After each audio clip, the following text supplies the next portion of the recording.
السلام عليكم ورحمة الله وبركاته.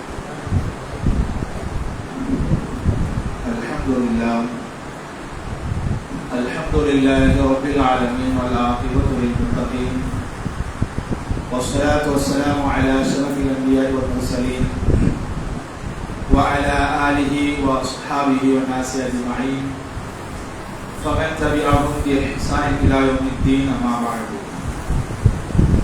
فقد قال الله تعالى في القرآن الكريم وفي القرآن المجيد: فأعوذ بالله من الشيطان الرجيم. بسم الله الرحمن الرحيم. يا أيها الناس اتقوا ربكم الذي خلقكم من نفس واحدة وخلق منها زوجها وبث منهما رجالا كثيرا ونساء واتقوا الله الذي تساءلون به والأرحام إن الله كان عليكم رقيبا. يا أيها الذين آمنوا اتقوا الله حق تقاته ولا تموتن إلا وأنتم مسلمون. يا أيها الذين آمنوا اتقوا الله وقولوا قولا سديدا يصلح لكم أعمالكم ويغفر لكم ذنوبكم ومن يطع الله ورسوله فقد فاز فوزا عظيما. اللهم صل على محمد وعلى آل محمد كما صليت على إبراهيم وعلى آل إبراهيم إنك حميد مجيد. اللهم بارك على محمد وعلى آل محمد كما باركت على إبراهيم وعلى آل إبراهيم إنك حميد مجيد. رب اشرح لي صدري ويسر لي أمري واحلل عقدة من لساني يفقهوا قولي. எல்லா புகழும் இந்த உலகத்தை ஆறே நாட்களில் படைத்து அதை இன்றளவும் காத்து வருட எல்லாம் வல்ல அல்லாஹ்வுக்கு உரித்தாகட்டுமாக.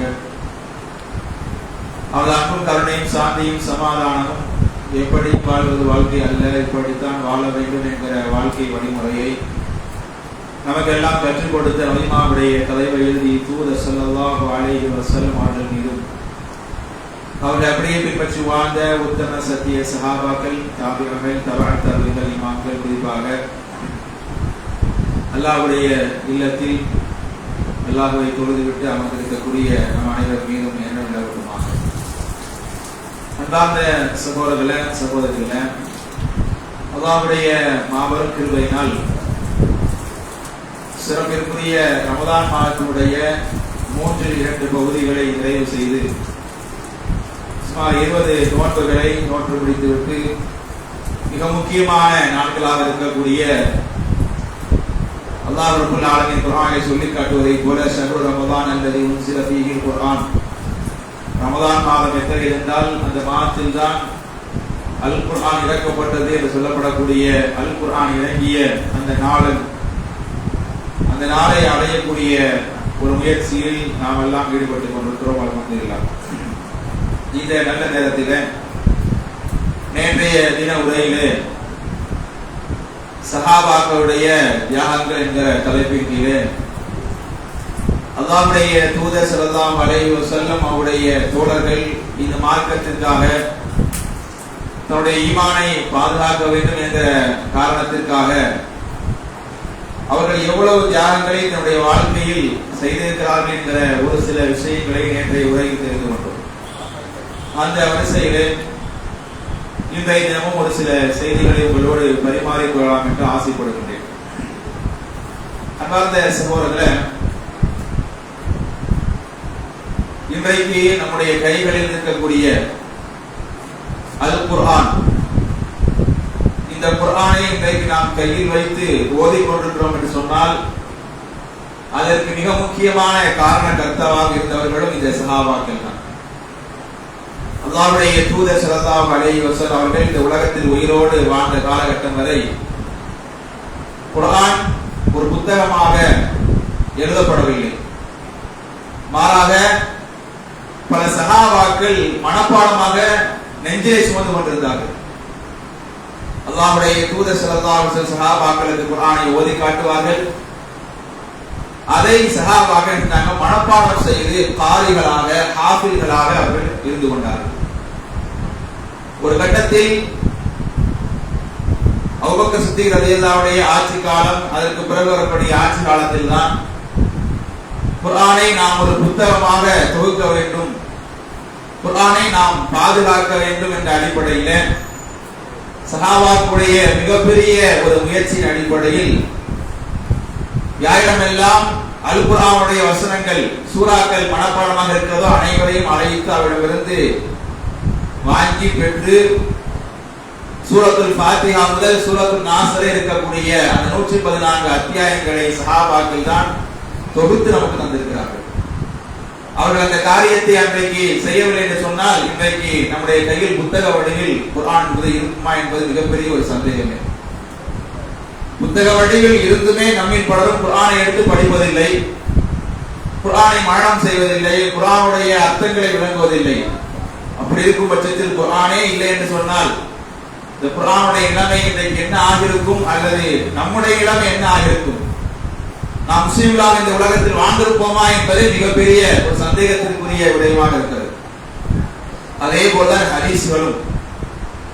அபூ ஹுரைரா ரலியல்லாஹு அன்ஹு அவர்கள் போன்ற சஹாபாக்கள் எல்லாம் எத்தனையோ பல ஹதீஸ்களை அல்லாஹ்வுடைய தூதர் ஸல்லல்லாஹு அலைஹி வஸல்லம் அவருடைய நாவின் மூலமாக கேட்டு மனப்பாடம் செய்து இந்த சமூகத்திற்கு அவர்கள் அறிவித்திருக்கிறார்கள்.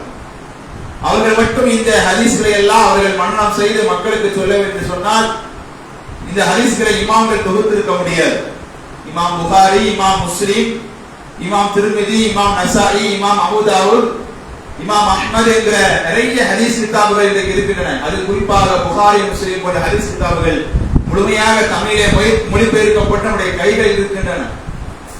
அவற்றை எல்லாம் இமாம்கள் தொகுத்திருக்கிறார்கள் என்று சொன்னால் சஹாபாக்கள் அல்லாஹ்வுடைய தூதரிடமிருந்து கேட்ட அந்த ஹதீஸ்களை அப்படியே ஒரு வார்த்தை பிசகாமல், ஒரு வார்த்தை மாறாமல் அல்லாஹ்வுடைய எந்த வார்த்தையை பயன்படுத்தி சொன்னார்களோ அதே வார்த்தையை அப்படியே அவர்கள் மனப்பாடம் செய்து மக்களுக்கு சொன்ன அடிப்படையில் இன்றைக்கு குர்ஆனாக இருந்தாலும் சரி, ஹதீஸாக இருந்தாலும் சரி பாதுகாக்கப்பட்டிருக்கிறது என்பதை நாம் புரிந்து கொள்வதற்கு கடமைப்பட்டிருக்கிறோம். அப்ப இந்த குர்ஆனை தொகுப்பதற்கு, இந்த ஹதீஸை தொகுப்பதற்கு சஹாபாக்களும் இமாம்களும் எந்த அளவுக்கு அவர்கள் கஷ்டப்பட்டிருப்பார்கள் என்பதை நாம் சற்று சீர்தூக்கி பார்ப்பதற்கு கடமைப்பட்டிருக்கிறோம். நம்ம வெறுமனே இந்த குர்ஆனை 100 ரூபாய்க்கு 200 ரூபாய்க்கு வாங்கி குர்ஆனை ஓதுவதற்கோ அதை மனப்பாடம் செய்வதற்கோ நமக்கு கஷ்டமா இருக்குது. அதை பண்ணிட்டா பெரிய ஜாதியை போலவும் பெரிய கிண்ண சாதனை படைத்தது போல நினைத்துக் கொள்கிறோம். குர்ஆனை அழகாக ஓதிவிட்டால் அது ஒரு பெரிய விஷயமாக நினைக்கிறோம். இன்னைக்கு குர்ஆன் ஓதுவதும் குர்ஆன் மனப்பாடம் பண்ணுவது இன்னைக்கு அரிதாகிவிட்ட ஒரு காலகட்டத்தில் இருக்கிறோம். ஆனால் அன்றைக்கு குர்ஆனை மனனம் செய்யாத சஹாபாக்களே கிடையாது. எல்லா சஹாபாக்களும் சிறு வயதிலேயே 5 வயது, 6 வயது, 10 வயதுக்குள்ளாக நிறுத்திடுவாங்க. குர்ஆனை மனனம் செய்யக்கூடிய காரிகளாகவும் ஹாஃபில்களாகவும் இமாம்களும் அப்படித்தான் அவர்கள் ஹாஃபில்களாக உருவானார்கள் என்று நாம் பார்க்கிறோம். அப்ப அன்றைக்கு அவர்கள் குர்ஆனுக்கும் ஹதீஸுக்கும் முக்கியத்துவம் கொடுத்து பிற்காலத்தில் மறுமை நாள் வரையிலும் இந்த குர்ஆனும் ஹதீஸும் சென்று அடைய வேண்டும், மறுமை நாள் வரையிலும் வரக்கூடிய உலக மக்களுக்கு இந்த சத்தியம் சென்று சேர வேண்டும் என்கிற உயர்ந்த லட்சியத்தோடு சஹாபாக்கள் யோசித்து செயல்பட்டதன் அடிப்படையில் தான் இன்றைக்கு நம்முடைய கையில் மிகவும் சர்வசாதாரணமாக செல்போனுக்குள்ள வந்துச்சு, குர்ஆன் வந்துச்சு. செல்போனுக்குள்ள ஹதீஸ் கிதாபுகள் மிக சுருங்கிவிட்ட ஒரு காட்சியை நாம் பார்க்கிறோம். அதற்கெல்லாம் மிக முக்கியமான காரணம் அல்லாஹ்வுக்கு பிறகு, அல்லாஹ்வுடைய தூதர் ஸல்லல்லாஹு அலைஹி அவர்களுக்கு பிறகு சஹாபாக்கள் தான் மிக முக்கியமான ஒரு காரண கர்த்தாவாக இருக்கிறார்கள் என்பதை நாம் புரிந்து கொள்ள வேண்டும். அது மட்டுமா, வரலாற்றை நாம் பார்க்கும் பொழுது எத்தனையோ சஹாபாக்கள் இந்த மார்க்கத்திற்காக எவ்வளவு பல தியாகங்களை அவர்கள் செய்திருக்கிறார்கள்.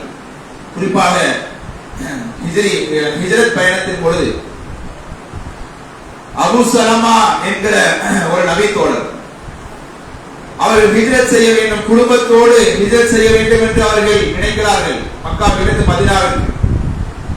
அவ்வாறு நினைத்து தன்னுடைய மனைவி உம்மு சலமா ரலியல்லாஹு அன்ஹா தன்னுடைய பிள்ளை கை குழந்தையை அழைத்துக் கொண்டு ஹிஜ்ரத் செய்யலாம் என்று எண்ணும் பொழுது அவருடைய குடும்பத்தார்கள் வழிமறித்து மனைவியை ஒரு பக்கம் பிரித்து விடுகிறார்கள், பிள்ளையை ஒரு பக்கம் பிரித்து விடுகிறார்கள். உம்மு சலமா ரலியல்லாஹு அன்ஹாவுடைய குடும்பத்தார்கள் வந்து எங்களுடைய மகளை எங்களுடைய பிள்ளை என்ன செய்ய மாட்டோம், உன்னோடு நாங்கள் அனுப்ப மாட்டோம் மதீனாவிற்கு என்று சொல்லி உம்மு சலமா ரலியல்லாஹு அன்ஹா அவர்களை அபூ சலமா ரலியல்லாஹு அவர்களிடமிருந்து தன்னுடைய மனைவியை அவர்கள் பிரித்து சென்று விடுகிறார்கள். கை குழந்தை அம்மாவிட்ட இருக்குன்னு பார்த்தா அந்த குழந்தையை என்ன பண்ணிடுறாங்க, அபூ சலமா ரலியல்லாஹுடைய பெற்றோர், அவருடைய குடும்பத்தார்கள், என்னுடைய மகனுடைய குழந்தை எங்களிடம் தான் இருக்கும் என்று சொல்லி அவர்கள் குழந்தையை படுத்திக் கொண்டு சென்று விட்டார்கள். குழந்தை ஒரு பக்கம், மனைவி ஒரு பக்கம், தன்னந்தனியாக அபூ சலமா ரலியல்லாஹு அன்ஹு அவர்கள் மட்டும் என்ன செய்றாங்க, மக்காவிலிருந்து மதீனாவுக்கு ஹிஜ்ரத் செய்கிறார்கள். உம்மு சலமா ரலியல்லாஹு அன்ஹா அவர்கள் எங்கே வைத்து அவர்கள் பிரிக்கப்பட்டார்களோ அந்த இடத்திற்கு தினமும் காலையில வந்து செய்வார்களாம், உட்கார்ந்து அழுது கொண்டே இருப்பார்களாம். இப்படி ஓராண்டு காலம் உம்மு சலமா ரலியல்லாஹு அன்ஹா அவர்கள் தாம் பிரிக்கப்பட்ட இடத்திற்கு டெய்லி வந்து உட்கார்ந்து அவர்கள் அழுது விட்டு செல்வார்கள் என்று வரலாற்றிலே பதிவு செய்யப்படுகிறது. பிறகு இதை பார்த்து அவருடைய குடும்பத்தார்கள் அவர்கள் மீது இறக்கப்பட்டு என்ன செஞ்சாங்க, சரி நீ உன்னுடைய கணவன்கிட்ட போய் சேருன்னு சொல்லி உம்மு சலமா ரலியல்லாஹு அன்ஹா அவர்களை அவருடைய கணவர் இருக்கக்கூடிய மதீனாவிற்கு அவர்கள் அனுப்பி வைத்தார்கள் என்று நாம் பார்க்கிறோம். பாருங்க, எவ்வளவு பெரிய ஒரு மனவேதனையான விஷயம். மனைவியை பிரிந்து, பெற்ற பிள்ளையை பிரிந்து, நான் மட்டும் தனியாக ஒருவர் ஹிஜ்ரத் செல்வது என்பது சாதாரண விஷயம் கிடையாது. அது மிகப்பெரிய ஒரு விஷயம். இன்னைக்கு வெளிநாட்டுல போய் உட்கார்ந்துட்டு ஊர்ல மனைவியை விட்டுட்டு பிள்ளையை விட்டுட்டு வெளிநாட்டுல போய் 2 வருஷம் 3 வருஷம் இருக்கிறது கஷ்டமா இருக்குதா இல்லையா? 2 வருஷம் கழிச்சு பிள்ளைய வந்து கொஞ்சம் மனைவியை அப்படியே குழாவுறோம்.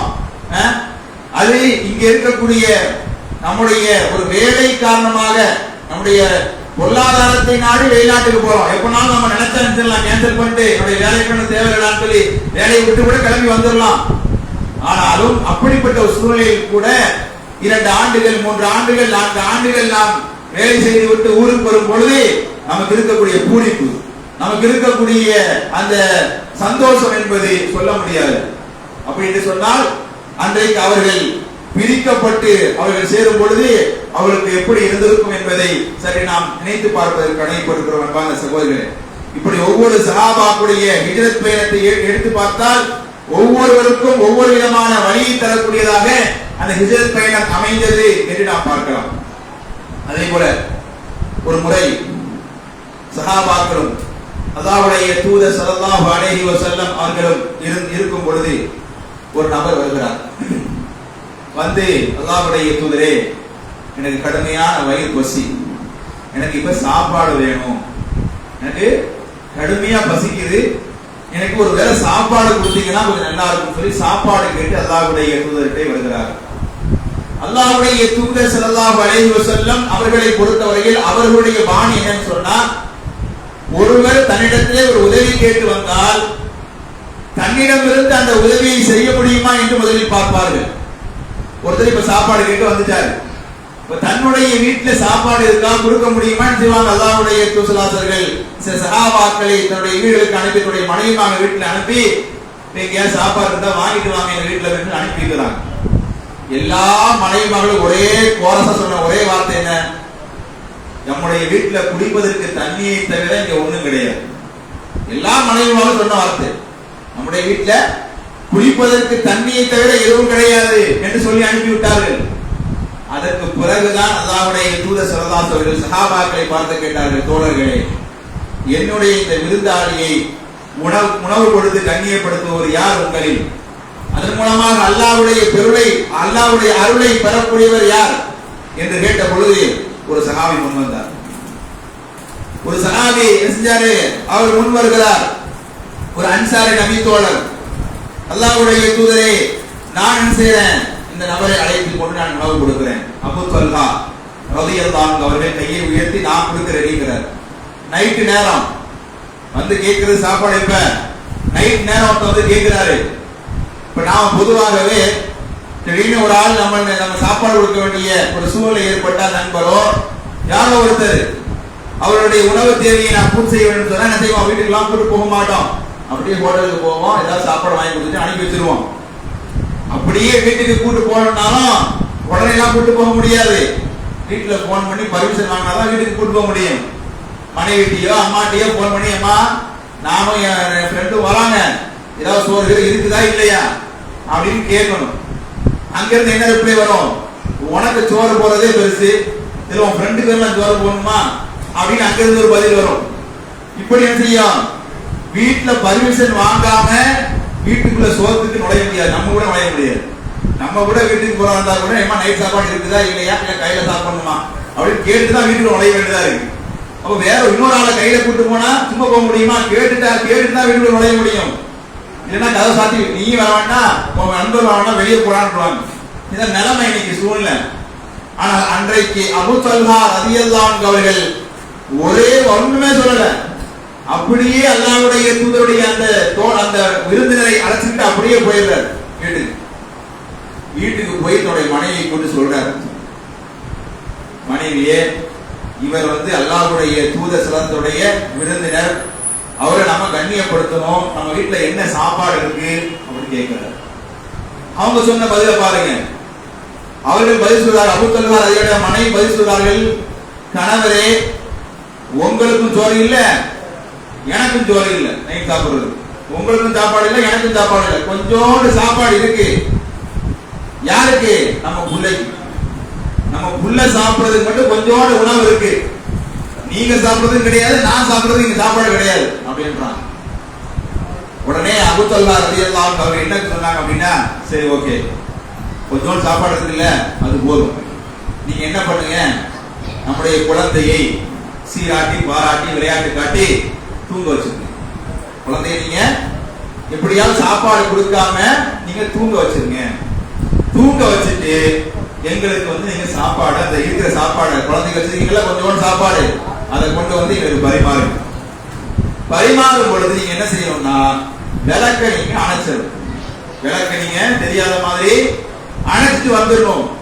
அப்ப இருட்டுக்குள்ள உட்கார்ந்து நான் வெறுதட்ட உட்கார்ந்து செய்வேன், சாப்பிடுற மாதிரி ஆக்டிங் பண்ணுவேன்.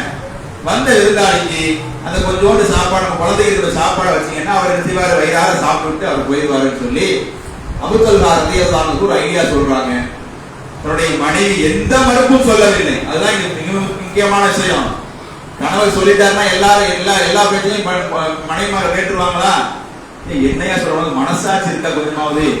பிள்ளைக்கு மட்டும் தான் சோறு இருக்குன்னு சொல்றேன், அந்த பிள்ளைய போய் பட்டி போட்டு தூங்க வைக்க சொல்றீங்க, மனுஷனா அப்படின்னு கேட்பாங்க இன்னைக்கு. ஆனால் அந்த மனைவி அபூ தல்ஹா ரலியல்லாஹு அன்ஹுடைய மனைவி அப்படியெல்லாம் சொல்லவில்லை. அவங்க சொன்னதை அப்படியே செய்யறாங்க. தன்னுடைய குழந்தையை தூங்க வைக்கிறாங்க, இருக்கிற சாப்பாடை கொண்டு வரும்போது செய்யறாங்க, லைட் ஆஃப் பண்ணிடுறாங்க, ஆஃப் பண்ணிட்டு வைக்கிறாங்க. அவர் செய்யற வயிறார சாப்பிட்டு விட்டு அவர் சென்று விடுகிறார். இதை அல்லாஹ் ரப்பல் ஆலமீன் அல்லாஹ்வுடைய தூதர் ஸல்லல்லாஹு அலைஹி வஸல்லம் வஹியாகவே இறக்கி விட்டார். மறுநாள் காலையில் அல்லாஹ்வுடைய தூதர் ஸல்லல்லாஹு அலைஹி வஸல்லம் அவர்கள் அபூ தல்ஹா ரலியல்லாஹு அன்ஹு அவர்களை பார்த்து சொன்னார்கள், அபூ தல்ஹாவே, நீயும் உன்னுடைய மனைவியும் நேற்று இரவு உங்களுடைய வீட்டுக்கு வந்த விருந்தாளிடத்தில் நடந்து கொண்ட முறையை பார்த்து அஜபல்லாஹ், அல்லாஹ் ஆச்சரியப்பட்டு விட்டான், அல்லது வஹிகல்லாஹ், அல்லாஹ் சந்தோஷம் அடைந்தான், அல்லாஹ் சிரித்தான் என்பதாக அல்லாஹ்வுடைய தூதர் ஸல்லல்லாஹு அலைஹி வஸல்லம் அந்த தோழரை பார்த்து சொன்னார்கள் என்று பார்க்கிறோம். இது எவ்வளவு பெரிய தியாகங்க! சாதாரணமான விஷயமா?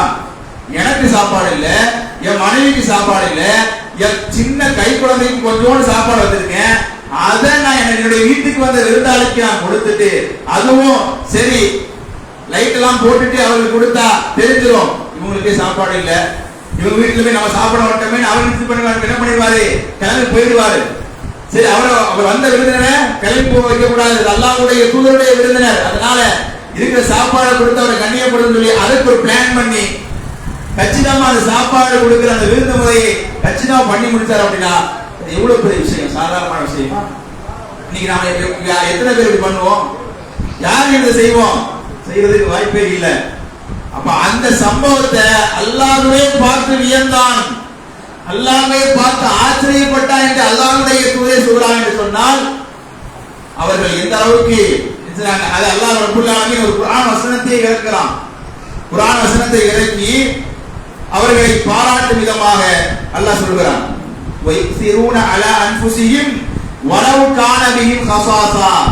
அபூ தல்ஹா ரலியல்லாஹு அன்ஹு அவர்களை பாராட்டி அல்லாஹ் குர்ஆன் வசனத்தை இறக்குறான். என்ன சொல்றான்? வயசிரூன அலா அன்ஃபுஸிஹிம் வலவ் கான பிஹிம் கஸாஸா. தனக்கே தேவை இருந்த போதிலும் மற்றவர்களுக்கு முன்னுரிமை கொடுத்தார்கள் அப்படிங்கிறார். அவங்களுக்கே சாப்பாடு தேவை, கணவனுக்கு சாப்பாடு இல்ல, மனைவிக்கு சாப்பாடு இல்ல, குழந்தைக்கு மட்டும் தான் இருக்கு, அவங்களுக்கே தேவை இருக்கும் பொழுது கூட தன்னை முற்படுத்தாமல் பிறருக்கு அவர்கள் முன்னுரிமை கொடுக்கக்கூடியவர்களும் இருக்கிறார்கள். என்ன அல்லாஹ் ரப்பல் ஆலமீன் நபித்துவரை குறித்து குர்ஆனில் சிலாயித்து பேசுவதை நாம் பார்க்கிறோம். அன்பான சகோதரர்களே, இது எவ்வளவு பெரிய ஒரு தியாக மனப்பான்மை இருந்தால் இப்படி ஒரு செயலை ஒரு குடும்பமே, ஒரு கணவனும் மனைவியும் இணைந்து இந்த ஒரு செயலை செய்ய முடியும் என்பதை நான் யோசித்து பார்க்க கடமைப்பட்டிருக்கிறோம். அது மட்டுமா, பத்ர் போர் நமக்கெல்லாம் தெரியும். ஒவ்வொரு ஆண்டும் ரமலான் மாதம் வந்துவிட்டால் பத்ர் போரை பற்றி பேசாமல் இருக்க முடியாது. பத்ர் போரை பற்றி கண்டிப்பாக நாம் எல்லோருமே பலமுறை கேட்டிருப்போம். அந்த பத்ர் போரில் என்ன நடக்கிறது? ஒரு சம்பவம் நடக்கிறது.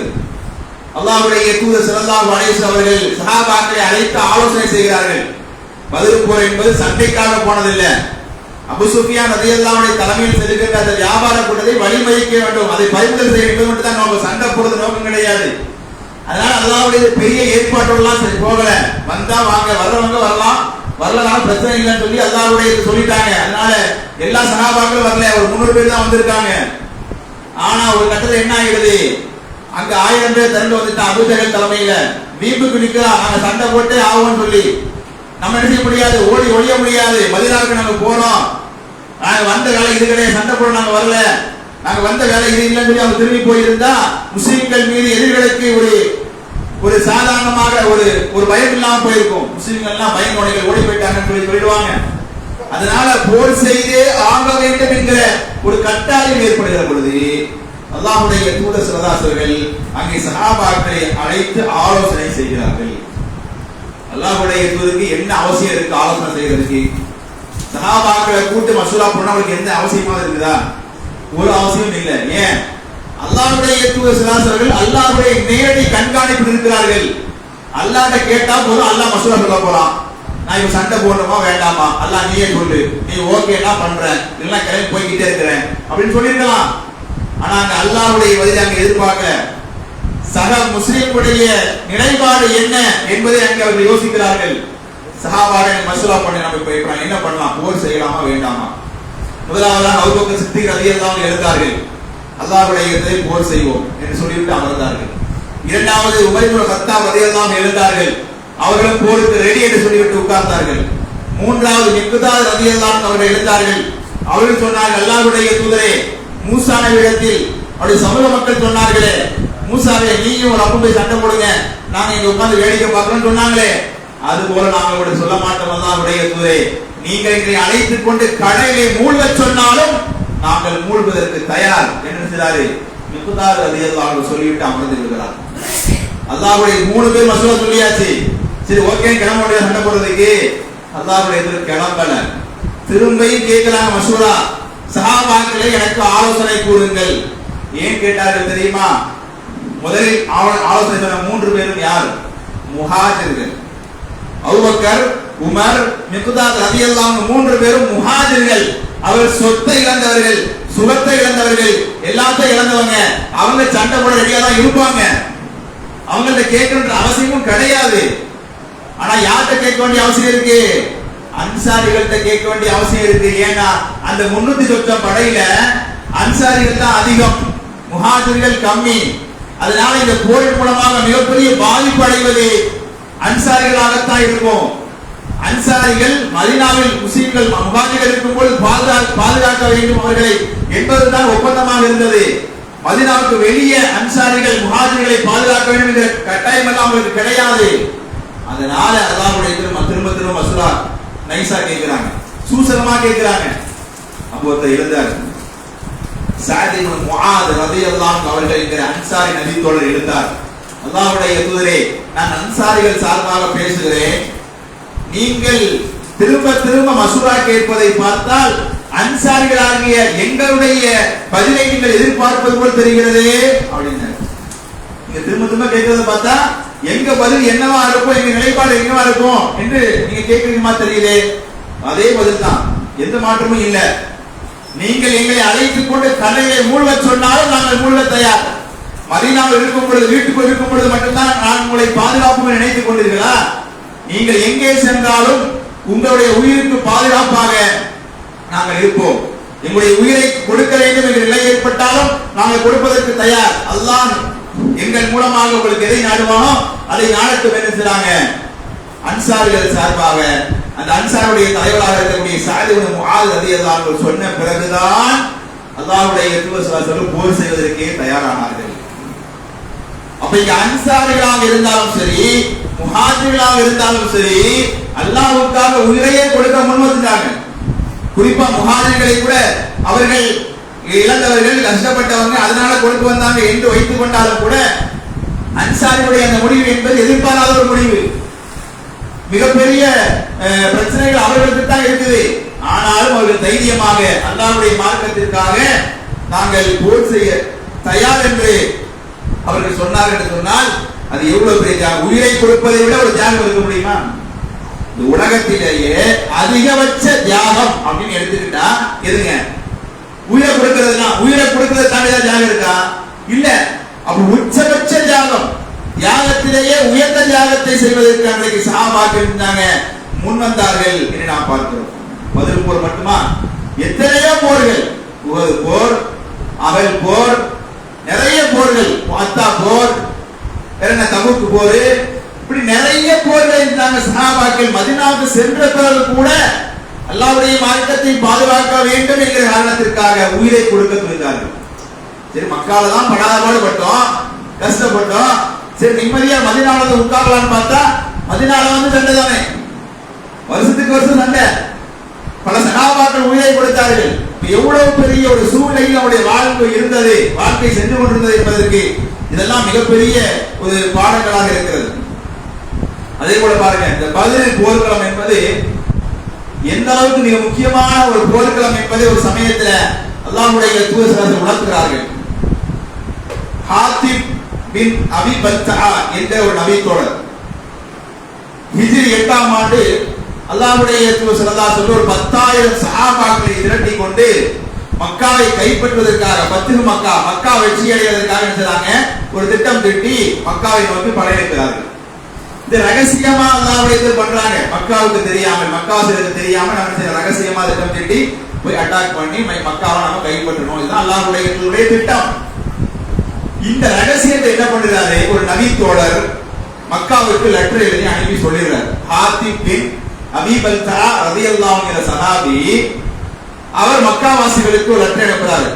மதீனாவில் இருந்து அல்லாஹ்வுடைய தூதர் ஸல்லல்லாஹு அலைஹி அவர்கள் 10,000 தோழர்களை அழைத்துக் கொண்டு மக்காவை கைப்பற்ற உங்களை நோக்கி வந்து கொண்டிருக்கிறார்கள் அப்படின்னு எழுதிட்டாரு. லெட்டர் எழுதி ஒரு பெண்ணிட்ட கொடுத்து, பைசா கொடுத்து அனுப்பி வச்சிருக்காங்க. இது அல்லாஹ் ரப்பல் ஆலமீன் அல்லாஹ்வுடைய தூதருக்கு வஹியாக இறக்கி விட்டாங்க செய்தியை.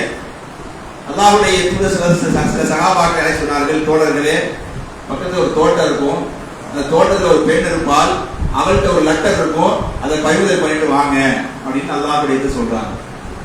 உடனே அலி ரலியல்லாஹு அன்ஹு போன்ற சஹாபாக்கள் சொல்றாங்க, பக்கத்து தோட்டத்துக்கு போறாங்க. அல்லாஹ்வுடைய தூதர் சொன்னது போல ஒரு பெண் இருக்கிறாள், அந்த பெண்ணிடத்துல கேட்கிறாங்க, உன்கிட்ட ஒரு லெட்டர் இருக்கு, மரியாதையா கொடுத்துரு அப்படிங்கிறாங்க. அவருடைய உடைமைகளை எல்லாம் செக் பண்ணி பாக்குறாங்க, உடைமையில லெட்டர் இல்ல. திரும்ப கேட்கிறாங்க, உன்கிட்ட ஒரு லெட்டர் இருக்கு, நீ கொடுத்துரு. ஏனென்றால் அல்லாஹ்வுடைய தூதர் ஒரு நாளும் பொய் சொல்ல மாட்டார்கள், நாங்களும் ஒரு நாளும் பொய் சொல்ல மாட்டோம். உன்கிட்ட லெட்டர் இருக்கு, மரியாதையா கொடுத்துருக்கிறாங்க. அந்த பெண் இல்ல இல்லங்கிறான். நீ இப்படி சொல்லிட்டு இருந்தா ஜீவன் நாங்கள் உன்னை நிர்வாணமாக்கி உன்னுடைய ஆடைகளை கலைத்து நாங்கள் லெட்டரை எடுக்க வேண்டியது இருக்கும் அப்படின்னு சொன்ன பிறகு என்னை விட்டு தள்ளி செல்லுங்கள், நானே தந்துடுறேன்னு சொல்லிட்டு தன்னுடைய தலை குடும்பில இருந்து லெட்டரை எடுத்து கொடுக்குறான் அந்த பெண். அந்த லெட்டரை வாங்கிட்டு நாங்கள் சஹாபாக்கள் அல்லாஹ்வுடைய திட்டத்தில் லெட்டரை ஒப்படைக்கிறான். அப்ப இந்த விஷயத்தின் மூலமாக அல்லாஹ் ரப்பல் ஆலமீன் அந்த ரகசிய ராணுவ ரகசியத்தை அல்லாஹ் அந்த மக்காவுக்கு செல்ல விடாமல் அல்லாஹ் தடுத்துட்டான். என்ன மேட்டர் அப்படின்னா, மிகப்பெரிய ராணுவ ரகசியத்தை இந்த ஹாத்திப் பின் அபி பல்தா ரலியல்லாஹு அன்ஹு அவர்கள் வெளியிட்டு விட்டார்கள். மிகப்பெரிய குற்றம். ராணுவ ரகசியத்தை வெளியிடுவது சாதாரண குற்றமா? மிகப்பெரிய குற்றம். அப்படிப்பட்ட ஒரு குற்றத்தை ஒரு சஹாபியே செய்து விட்டார். அப்ப அல்லாஹ்வுடைய சஹாபி அழைச்சு கேட்கிறாங்க, ஏன் இந்த மாதிரி பண்ணீங்க, என்ன காரணம்? நம்ம ரகசியமா தானே போகிறதா பிளான் பண்ணிருந்தோம், நீங்க ஏன் இந்த மாதிரி நம்முடைய ரகசியத்தை வெளியிட்டீங்கன்னு சொல்லி கேட்கும் பொழுது அவர் ஒரு நியாயமான காரணத்தை சொன்னார். ஹாத்திப் பின் அபி பல்தா ரலியல்லாஹு அன்ஹு ஒரு நியாயமான காரணத்தை சொல்கிறார். அல்லாஹ்வுடைய தூதரை, நான் மதம் மாறவில்லை, நான் மதம் மாறவில்லை, நான் முஸ்லீமாகத்தான் இருக்கிறேன். நான் இஸ்லாத்திற்கு, அல்லாஹ்வுக்கு, உங்களுக்கு துரோகம் செய்ய வேண்டும் நான் நினைக்கவில்லை. நான் ஏன் தெரியுமா அப்படி பண்ணேன்? நான் பண்ணது தப்புதான், ஆனா அதுக்கு ஒரு நியாயமான காரணம் இருக்கிறது. ஏனென்றால் என்னுடைய குடும்பத்தார்கள் மக்காவிலே இருக்கிறார்கள். இங்கே இருக்கக்கூடிய பல சஹாபாக்களுடைய குடும்பங்களும் மக்காவிலே வசிக்கிறது. ஆனா அவர்களுக்கு எல்லாம் பாதுகாப்பு இருக்கிறது. என்னுடைய குடும்பத்தை பாதுகாக்க மக்காவில் யாருமே இல்லை. எனவே இந்த ரகசியத்தை மக்காவாசிகளுக்கு நான் சொன்னால் அவர்கள் என்ன செய்வார்கள்? என்னுடைய குடும்பத்தை அவர்கள் பாதுகாப்பார்கள் என்பதற்காக நான் இந்த ரகசியத்தை வெளியிட்டு விட்டேன். அல்லாஹ்வுடைய வேறு எந்த உள்நோக்கமும் எனக்கு கிடையாது. நான் முனாஃபிக்காகவோ அல்லது காபிராகவோ நான் மாறவில்லை. நான் முஸ்லிமாகத்தான் இருக்கிறேன் சொன்ன உடனே யாருக்கு கோபம் வந்துருச்சு? உமர் இப்னு கத்தாப் ரலியல்லாஹு அன்ஹு கோபம் வந்துருச்சு. அல்லாஹ்வுடைய தூதரே, ஹாத்திப் முனாஃபிக்காகி விட்டார், நீங்க ஒரு ஆண்டு மட்டும் கொடுங்க, எனக்கு அனுமதி கொடுங்க, என்னுடைய தலையை சீவி எடுத்து விடுகிறேன் என்கிறார். அப்பொழுது அல்லாஹ்வுடைய தூதர் என்ன சொன்னாங்க தெரியுமா? உமரே கொஞ்சம் பொறுமையா இருங்க, இது யார் தெரியுமா? யார் இந்த ஹாத்திப்? சாதாரண ஆளா? சாதாரண ஆள் கிடையாது. இவர் பத்ர் போரிலே கலந்து கொண்ட சஹாபி அப்படிங்கிறார். ஹாத்திப் ரலியல்லாஹு அன்ஹு பண்ணது மிகப்பெரிய குற்றம், ராணுவ ரகசியத்தை வெளியிட்ட குற்றம். அல்லாஹ்வுடைய துணையால் என்ன தண்டனை கொடுக்கலாம், மரண தண்டனைக்கு உரிய குற்றம் அது. ஆனால் ஒரே ஒரு தப்பு வச்சு செய்யக்கூடாது, ஒருத்தர் குற்றம் பிடிக்க கூடாது. அவர் இதனால் என்ன வாழ்க்கை வாழ்ந்திருக்கிறாங்கிறத பார்க்கணுமா இல்லையா? அதான் சொல்றாங்க. அவர் யார்? அவர் பத்ர் போரிலே கலந்து கொண்டவர். அல்லாஹ் குர்ஆனில் என்ன சொல்றான்? பத்ர் போரிலே கலந்து கொண்டவர்களை நீங்கள் விரும்பியதை செய்து கொள்ளுங்கள், செய்ய மாட்டேன், நான் உங்களை தண்டிக்க மாட்டேன், உங்களை நான் மன்னித்து விட்டேன் என்று அல்லாஹ்வே சொன்ன பிறகு நான் எப்படி அவரை தண்டிக்க முடியும் என்று சொன்னாங்க அல்லாஹ்வுடைய தூதர் ஸல்லல்லாஹு அலைஹி வஸல்லம். அவர் பத்ர் போரில் கலந்து கொண்ட சஹாபி என்பதற்காகவே அவர் பெரிய மிகப்பெரிய குற்றத்தை மன்னித்து விட்டு விட்டார்கள் அப்படிங்கிறான். அப்படி பார்க்கிறோம். என்ன விஷயம் அப்படின்னா, பத்ர் போரில் கலந்து கொண்டவர்களுக்கு அவ்வளவு பெரிய சிறப்பு இருக்கிறது. ஏனென்றால் பத்ர் போர் என்பது சாதாரண போர் அல்ல, சண்டை போடுவதற்காக போன போர் அல்ல. வேறு வழி இல்லாமல் சண்டை போட வேண்டிய ஒரு நிர்பந்தமான சூழ்நிலை ஏற்பட்ட பொழுது கூட பின்வாங்காமல் சஹாபாக்கள் உயிரை கொடுத்த முன்வந்த போர் முதல் போர் அது. அந்த போரை எப்படி சொல்றாங்கன்னா, வரலாற்றிலே அல்லாஹ் குர்ஆன்ல எப்படி சொல்றான்? யௌமுல் ஃபுர்கான் அப்படிங்கிறான். பத்ர் போர் நடைபெற்ற அந்த நாள் சத்தியத்தையும் அசத்தியத்தையும் பிரித்தறிவிக்கக்கூடிய நாள். இங்கே சத்தியம் வெல்ல வேண்டுமா, அசத்தியம் வெல்ல வேண்டுமா என்பதை நிலைநாட்டக்கூடிய ஒரு நாள் தான் அந்த பத்ர் போர் நடைபெற்ற நாள். அந்த பத்ர் போரின் மூலமாகத்தான் சத்தியம் வெல்ல வேண்டுமா, அசத்தியவாதிகள் வெல்ல வேண்டுமா என்கிற ஒரு நிர்பந்தமான சூழ்நிலை ஏற்படுது. அல்லாஹ்வுடைய கையேந்தி பிரார்த்தனை பண்ணாங்களா இல்ல? போர் செய்யும்போது யா அல்லாஹ், 300 பேர் தான் இருக்கான், இவரை கொன்னுட்டேன்னா உன்னை இந்த உலகத்துல வணங்குறதுக்கு எவனுமே இருக்க மாட்டான். இவர்களை தோற்கடித்து விட்டால் என்ன செய்ய மாட்டான்? இந்த உலகத்துல உன்னை வணங்குவதற்கு யாருமே இருக்க மாட்டார்கள் என்று அல்லாஹ்வுடைய கையேந்தி பிரார்த்தனை செய்தார்கள். அந்த அளவுக்கு அந்த போரிலே சஹாபாக்கள் தன்னுடைய தந்தை என்று பார்க்கவில்லை, தன்னுடைய மகன் என்று பார்க்கவில்லை, தன்னுடைய உடல் சகோதரன் என்று பார்க்கவில்லை. அவன் காஃபிர் என்ற காரணத்தினால், இஸ்லாத்துடைய எதிரி என்ற காரணத்தினால் வெட்டி வீழ்த்தினார்கள் அப்படின்னு பார்க்கிறோம். முஸ்லிம் சஹாபாக்கள் கூட பிறந்த தம்பி எதிரியா எதிர்ப்படையில் நிற்கிறான், சண்டை போட வரான், தந்தை இருக்கிறார், மகன் இருக்கிறான். ஆனா உறவை பார்த்து என்ன செய்யறவங்க? ஈமானை விட்டு விடவில்லை. அல்லாஹ்வுடைய மார்க்கத்துக்காக உறவை கூட அங்கே அவர்கள் வெட்டி வீழ்த்தினார்கள். அப்படிப்பட்ட மிக முக்கியமான ஒரு போர். அப்படிப்பட்ட தன்னுடைய உறவை கூட என்ன பண்ணாங்க? ஈமானுக்காக சொந்த உறவு, நெருக்கமா ஒரு தந்தையை, ஒரு தாயை, தன்னுடைய மகனை, தன்னுடைய நெருங்கிய உறவினரை அந்த போர்க்களத்தில் அவர்கள் எதிர்கொண்டார்கள். அல்லாஹ்வுடைய மார்க்கத்தை பாதுகாக்க என்கிற மிகப்பெரிய ஒரு தியாகத்தை செய்தார்கள் என்று சொன்னால் அந்த போர் எந்த அளவுக்கு மிக முக்கியமான ஒரு போர் என்பதை நாம் புரிந்து கொள்ள வேண்டும். சகோதரர்களே, அல்லாஹ்வுடைய தூதர் ஸல்லல்லாஹு அலைஹி வஸல்லம் இந்த ஹிஜ்ரத் பயணத்தை பற்றி குறிப்பிடும் பொழுது சொன்னார்கள், இந்த ஹிஜ்ரத் என்கிற ஒரு சம்பவம் மட்டும் நம்முடைய வாழ்க்கையில் நிகழவில்லை என்று சொன்னால் நான் அன்சாரியாக இருப்பதையே நான் விரும்பி இருப்பேன் என்று அல்லாஹ்வுடைய தூதர் ஸல்லல்லாஹு அலைஹி வஸல்லம் சொல்றாங்க. சஹாபாக்கள் 2 பேர் சொன்னாங்க. அன்றைக்கு ஒருத்தர் முஹாஜிர், இன்னொருத்தர் அன்சாரி. மக்கா வாசிகள் முஹாஜிர், மதீனா வாசிகள் அன்சாரி, 2 கேட்டகரியா இருக்கிறாங்க. அல்லாஹ்வுடைய தூதர் யாரு? அவர் மக்கா வாசி, அதனால முஹாஜிர். அல்லாஹ்வுடைய சொன்னாங்க, ஹிஜ்ரத் என்கிற பயணம் மட்டும் இஸ்லாமிய வரலாற்று இல்லை என்று சொன்னா நான் யாரா இருந்திருப்பேன்? நான் அன்சாரிகள் ஒருவராக இருப்பதைத்தான் நான் விரும்புகிறேன். ஏன்னா ஹிஜ்ரத் என்பது மிக முக்கியமானது. அதே நேரத்தில் ஹிஜ்ரத் மட்டும் இல்லைன்னா நான் அன்சாரியா இருப்பேன் சொல்வதன் மூலமாக அன்சாரி நபித்தோழர்களுடைய தியாகத்தை, அவருடைய சிறப்பை அல்லாஹ்வுடைய தூதர் ஸல்லல்லாஹு அலைஹி வஸல்லம் இந்த வார்த்தையின் மூலமாக நமக்கு உணர்த்துகிறார்கள் என்று நாம் பார்க்கிறோம். அதே போல பாருங்கள், உஹது போர்க்களம். உஹது போர்க்களத்துல ஒரு நபித்தோழர் ஹந்தலா ரலியல்லாஹு அன்ஹு அவர்கள். இவருக்கு அன்றைக்குத்தான் திருமணம் முடித்திருக்கிறது. புது மாப்பிள்ளை, இன்னைக்கு தான் திருமணம். அன்றைய நாள் அவருக்கு உஹது போர் நடக்குது. அன்னைக்கு தான் திருமணமாகி புது மாப்பிள்ளை முதல் இரவில் தன்னுடைய மனைவியோடு இருக்கிறார். அங்கே போர் அழைப்பு செய்யப்படுது, உஹது போருக்காக அழைப்பு. தன்னுடைய மனைவியோடு இல்லறத்தில் ஈடுபட்ட அதே சூழலில் அப்படியே செஞ்சார், போருக்கு போயிடுறார். அப்படியே குளிப்பு கடமையான நிலைமையிலேயே அப்படியே உஹது போர்க்களத்துக்கு சென்று ஷஹீதும் ஆகிவிடுகிறார். திருமணமான அன்னைக்கே மௌத். போர்க்களம் முடிந்த பிறகு அல்லாஹ்வுடைய சிறந்தாசவர்கள் முஸ்லிமுடைய சரணங்களை எல்லாம் பார்க்கிறாங்க. யாரெல்லாம் மூத்தா போயிட்டான்னு பார்க்கும் பொழுது ஹந்தலா ரலியல்லாஹு அன்ஹு அவர்கள் ஷஹீதாகி இருக்கிறார்கள். அல்லாஹ்வுடைய சஹாபாக்கிட்ட கேட்டாங்க, இந்த ஹந்தலா எந்த சூழ்நிலையில் இந்த போருக்கு வந்தார் என்று அவருடைய வீட்டில் போய் விசாரிச்சுட்டு வாங்க அப்படிங்கிறாங்க. அப்ப சில சஹாபாக்கள் ஹந்தலா வீட்டுக்கு போய் அவருடைய மனைவிட்ட போய் கேட்கிறாங்க, ஹந்தலா எந்த சூழ்நிலை போருக்கு வந்தார்? அவருடைய மனைவி சொன்னார்கள், எங்களுக்கு இன்றைக்கு தான் திருமணம் ஆகியிருக்கிறது. நாங்கள் இல்லற உறவிலே இருக்கிற அந்த சூழ்நிலையில் போர் அறிவிப்பு வந்தது. உடனடியாக அவர்கள் எழுந்து சென்று போரில் ஈடுபட்டார், ஷஹீதாகிவிட்டார்கள் செய்தி சொல்லப்படுகிறது. இதுவே சஹாபாக்கள் அல்லாஹ்வுடைய சொன்ன பிறகு அல்லாஹ்வுடைய சொன்னார்கள், ஹந்தலாவை மலக்குமார்கள் குளிப்பாட்டி கொண்டிருக்கிறார்கள் அப்படிங்கிறாங்க. ஹந்தலா எப்படி வந்தார் போர்க்களத்துக்கு? மனைவியோடு இணைந்து விட்டு குளிக்காமல் குளிப்பு கடமையோடு வந்து விட்டார் போர்க்களத்துக்கு. அதனால அவருடைய ஜனாசாவை மலக்குமார்கள் குளிப்பாட்டினார்கள் என்று அல்லாஹ்வுடைய தூதர் ஸல்லல்லாஹு அலைஹி சொன்னாங்க. அப்படின்னா யாராவது இன்னைக்கு தான் எனக்கு கல்யாணம் முடிஞ்சிருக்கு, புது மாப்பிள்ளை, சண்டைக்கு வாடா இல்ல எங்கேயாவது வாடா, ஒரு பயான் நிகழ்ச்சி கூட வர மாட்டோம். ஒரு பயான் நிகழ்ச்சிக்கு கூட கூப்பிட்டோம்னா, ஏதாவது முக்கியமான ஒரு பயான் நிகழ்ச்சி இருக்கு, வெளியூருக்கு போகணும்னு கூப்பிட்டா கூட, டேய் நான் புது மாப்பிள்ளடா, எனக்கு ஒரு வாரம் நானே கம்பெனிக்கே 1 மாசம் லீவ் போட்டு வந்து வீட்டில் வந்து உட்காந்துருக்கேன், இன்னும் பயானுக்கு கூப்பிடுறேன்றோம். எதார்த்தம். ஆனா போர்க்களத்துக்கு அவர் போயிருக்கிறார். திருமணமான அன்றே அவர் இன்னைக்கு தானே கல்யாணம் ஆயிருக்கு, நம்ம எதுக்கு சண்டை போட போனோம், சரி கொஞ்ச நாள் மனைவியோட சந்தோஷமா இருந்துட்டு அதுக்கப்புறம் பார்த்துக்கலாம் அப்படின்னு அவர் நினைக்கவே இல்லை. அவர் இந்த நம்ம எப்படி யோசிக்கணும் அப்படின்னா, மனைவியோடு இருக்கிற அது இந்த உலகத்திலேயே இந்த உலகத்துடைய இன்பங்கள் உயர்ந்தது மனைவியோடு இருப்பது. இந்த உலகத்தினுடைய உல்லாசத்தில் இந்த உலகத்துடைய இன்பத்தில் உயர்ந்த இன்பம் என்னன்னு சொன்னா, ஒரு கணவனும் மனைவியும் சேர்ந்து இருக்கிற அந்த இன்பம் தான் இந்த உலகத்தில் நாம் அனுபவிக்கின்ற இன்பங்களிலேயே உயர்ந்த இன்பம். இன்னொரு கஷ்டம், உலகத்திலேயே மிகப்பெரிய கஷ்டம், மிகப்பெரிய தியாகம் என்று சொன்னா உயிரை கொடுக்கிறது.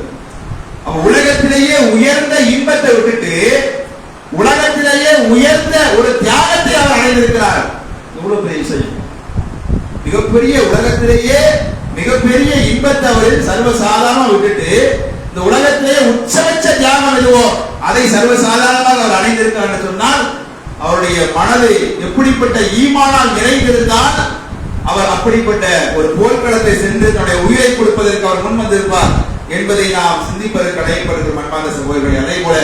அதே போர்க்களத்தில் இன்னொரு நபித்தோழர் அனஸ் இப்னு நதர் ரலியல்லாஹு அன்ஹு அவர்கள், இவங்க பதில் போர்ல கலந்து கொள்ள முடியவில்லை என்றால் அவங்களுக்கு ஒரே புழுகிக்கிட்டே இருந்துச்சு, நம்மளால பதில் போர்ல கலந்துக்க முடியலையே ஒரே கவலை அவங்களுக்கு. அடுத்த வருஷம் உஹது போர் வருது. அடுத்த வருஷம் உஹது போர். அவங்க சொல்லிக்கிறாங்க, நான் மட்டும் பதில் போரில் கலந்திருந்தால் அல்லாஹ் என்னுடைய வீரத்தை பார்த்திருப்பான் அப்படிங்கிறாங்க. உஹது போர் வரும் பொழுது உஹது போரிலே அந்த அனஸ் இப்னு நதர் ரலியல்லாஹு அன்ஹு அவர்கள் கலந்து கொள்கிறார்கள். கலந்து கொண்டு அவர்கள் ஷஹீதும் ஆகிறார்கள். அப்பொழுது எல்லா போர் முடிஞ்ச பிறகு என்ன பண்றாங்க, அதே போல சரணத்தை தேடும் பொழுது அனஸ் இப்னு நதர் ரலியல்லாஹு அன்ஹுடைய உடல் முழுமையாக சிதைக்கப்பட்டிருக்கிறது. இவர் யாருமே தெரியல, அடையாளமே தெரியல. இவர் அனஸா இல்ல யாரு, இவரோட பேர் என்ன, ஊர் என்ன, எந்த அடையாளமும் தெரியாத அளவுக்கு, முகம் தெரியல, எதுவுமே தெரியல. எந்த அங்க அடையாளம் காட்டுவதற்கு எதுவுமே கஷ்டம். அந்த அளவுக்கு உடல் முழுவதும் சிதைக்கப்பட்டிருக்கிறார். கிட்டத்தட்ட 80க்கும் மேற்பட்ட காயங்கள், ஈட்டிகளால், அம்புகளால் அவர் சிதைக்கப்பட்டு கிடக்கிறார். சஹாபாக்களே கண்டுபிடிக்க முடியாது, யாரு ஒரு முஸ்லிமா காபிரானே கண்டுபிடிக்க முடியல. முஸ்லிம்னா இவர் யார், இவர் பேர் என்ன, ஊர் என்ன, ஒன்றும் தெரியல. கடைசியில அந்த அனஸ் இப்னு நதர் ரலியல்லாஹு அன்ஹுடைய சகோதரி அவங்க வந்து தன்னுடைய சகோதரருடைய அந்த உடையில் இருக்கக்கூடிய மச்சத்தை பார்த்து அல்லது அவருடைய ஒரு விரலை பார்த்து நினைச்சாங்க, இவர் என்னுடைய சகோதரர் அனஸ் தான் அப்படிங்கறத உறுதி செய்யறாங்க. அவன் கூட பிறந்த தங்கச்சியும் அக்காவும் வந்துதானே பண்றாங்க, இவர் என்னுடைய அண்ணன், என்னுடைய தம்பின்னு சொல்லி அவருடைய உடம்பை பார்த்து செக் பண்ணி கன்ஃபார்ம் பண்றாங்க. அந்த அளவுக்கு சஹாபாக்கள் கண்டுபிடிக்கக்கூடிய அளவுக்கு கொடூரமாக அவர் கொல்லப்பட்டிருக்கிறார். பாருங்க, அவருடைய ஆசை அது அல்லாஹ் குர்ஆன்ல சொல்றான். அவரை பாராட்டி திருமறை குர்ஆன் வசனத்தை இறக்குறான். முஃமின்கள் சில பேர் இருக்கிறார்கள், அவர்கள் அல்லாஹ்வுக்காக தன்னுடைய உயிரை கொடுக்க வேண்டும் என்று ஆசைப்பட்டுக் கொண்டிருக்கிறார்கள். சில பேர் அந்த ஆசையை நிறைவேற்றி விட்டார்கள், இன்னும் சில பேர் அந்த ஆசைக்காக ஏங்கிக் கொண்டிருக்கிறார்கள் என்று நினைச்சார். அல்லாஹ் ரப்பல் ஆலமீன் சஹாபியை பாராட்டி திருமறை குர்ஆன் வசனத்தை இறக்குறான் என்று பார்க்கிறோம். இப்படி நிறைய சொல்லிக் கொண்டே போகலாம். ஏராளமான நபி தோழர்கள் தன்னுடைய வாழ்க்கையில் ஏராளமான தியாகங்களை இந்த மார்க்கத்திற்காக அவர்கள் செய்திருக்கிறார்கள். நமக்கு தெரியாதல்ல. தியாகம் என்று சொன்னால் நம்முடைய ஞாபகத்துக்கு வரக்கூடிய மிக முக்கியமான ஒரு சஹாபி பிலால் ரலியல்லாஹு அன்ஹு அவர்கள், அதே போல சுமையா ரலியல்லாஹு அன்ஹா, அம்மார் ரலியல்லாஹு அன்ஹு அவர்கள், யாசிர் ரலியல்லாஹு அன்ஹு அவர்கள், இவரெல்லாம் மிக முக்கியமானவர்கள். ஆரம்ப காலகட்டத்தில் அல்லாஹ்வுடைய மார்க்கத்திற்காக உயிரையே கொடுத்தவர் யார்? சுமையா ரலியல்லாஹு அன்ஹா. இஸ்லாமிய மார்க்கத்திற்காக முதலில் உயிரை பறி கொடுத்தவர், ஷஹீதானவர் சுமையா ரலியல்லாஹு அன்ஹா. அவருடைய பிறப்புறுப்பு என்ன பண்ணாங்க? ஈட்டியை வச்சு குத்தி அவர்களை கொலை செய்தார்கள் என்று பார்க்கிறோம். பிலால் ரலியல்லாஹு அன்ஹு அவர்கள் சுடு மணலிலே பாலைவன பூமியிலே கிடத்தப்பட்டு அவருடைய உடம்புக்கு மேலே மிகப்பெரிய பாறாங்கற்கள் வைக்கப்பட்டு இஸ்லாத்தை விட்டு வெளியே வந்துரு, அந்த லாத்து மனாத்து உஸ்தாதா கடவுள்னு சொல்லி அல்லாஹ் கடவுள் இல்லைன்னு சொல்லி முகமதுடைய மார்க்கத்தை விட்டு வெளியே வந்து எவ்வளவு சொல்லப்படுது கூட பிலால் ரலியல்லாஹு அன்ஹு வாயிலிருந்து வந்த வார்த்தை அஹத் என்பது மட்டும்தான். அவர் சொல்கிறார், அஹத் என்கிற வார்த்தையை விட உங்களை கோபம் ஊட்டக்கூடிய வேறாவது வார்த்தை இருக்குமானால் அதைத்தான் நான் சொல்வேனே தவிர உங்களுடைய மனதை குளிர்ச்சிப்படுத்தக்கூடிய சந்தோஷப்படுத்தக்கூடிய எந்த வார்த்தையும் நான் சொல்ல மாட்டேன் என்று பிலால் ரலியல்லாஹு அன்ஹு அவர்கள் கடைசியிலும் அஹத் என்று சொல்லிக் கொண்டே இருந்தார்கள் என்று பார்க்கிறோம். இப்படி ஏராளமான நபி தோழர்கள் இஸ்லாமிய மார்க்கத்துக்காக தன்னுடைய ஈமானை இவங்க எல்லாம் யாரு? யாசிர், அம்மார், சுமையா, பிலால் எல்லாருமே அடிமைகள். அவங்க என்ன இருந்திருக்கணும்? நம்மளே அடிமை, சோத்துக்கு சிங்கி எடுத்துட்டு இருக்கோம், நம்ம எஜமா சோறு போடலாம், அதை வாங்கி தின்னுட்டு செத்துக்கலாம், நமக்கு எதுக்கு இந்த வம்பு, நம்ம இஸ்லாத்துக்கு போனோம், நம்மளே கஷ்டத்துல இருக்கோம் அப்படின்னு இருந்திருக்கலாமா இல்லையா? அவர்கள் அடிமைகளாக இருந்த போதிலும் கூட அவருடைய உள்ளத்திலும் ஈமான் நிலைந்தது. அந்த ஈமானை கடைசியிலும் அவர்கள் பாதுகாத்தார்கள் என்று பார்க்கிறவர்கள். அன்பார்ந்த சகோதரர்களே, நாம் இந்த உலகத்தில் முஸ்லிம்களாக வாழ்கிறோம். ஆனால் வாழ்கிற காலத்தில் மார்க்கத்திற்காக என்ன தியாகத்தை செய்து விட்டோம்? நம்முடைய ஈமான் எல்லா நேரங்களிலும் நிறைந்திருக்கிறதா என்பதை சஹாபாவுடைய வாழ்வோடு நாம் ஒப்பிட்டு பார்த்து நாம் சுயப்பட செய்து கொள்ள வேண்டும். அப்படிப்பட்ட வாக்கியத்தை அல்லாஹ் ரப்பல் ஆலமீன் பேசிய எனக்கும் கேட்டுக்கொண்ட அனைவருக்கும் வந்தது முடியுமானாக. அல்ஹம்துலில்லாஹி ரப்பில் ஆலமீன். அஸ்ஸலாமு அலைக்கும் வரஹ்மத்துல்லாஹி வபரகாத்துஹு. சுப்ஹானக்கல்லாஹும்ம வ பிஹம்திக அஷ்ஹது அன் லா இலாஹா இல்லா அன்த அஸ்தக்ஃபிருக வ அத்தூபு